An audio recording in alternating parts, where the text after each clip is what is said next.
নিতাই তাড়াতাড়ি কাজটা শিখেলে তো বউকে বাদ দিয়ে দেবো। সেট আর বলিস নি, দোকানে এত আর্জেন্ট কাজ, এত করে বললি ঘরকে চলেইছি। আর কি বলে রে সেট, নতুন নতুন বিয়া করছে তো এখন ঘর যেতেই হবে। समझ रहे हो आप?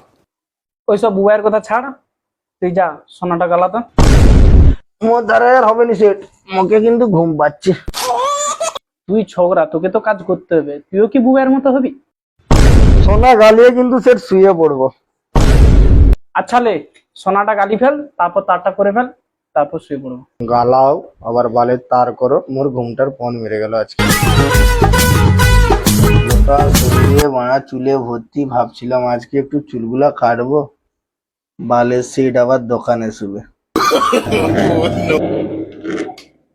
তার দলা হয়েছে। এটাই, চ লাইট গুলা বন্ধ কর, শুয়ে পড়িলে। তুমি ওদিকে শুবে, আমি লাইটটা বন্ধ করে দেই। বাল, মোর মাথায় কি বুদ্ধি নাই? সেট শুয়ে পড়ছে, আমিও সঙ্গে করে গ্যাসের লাইটার টালিয়ে আসছি, বালগুলো আবার পুড়িলেই। গোটা দোকান চুলপুড়া চুলপুড়া গন্ধ হচ্ছে। দাঁড়া, বালের নিতাইয়ের উপরে সন্দেহ জাগছে, লাইটটা জ্বালি।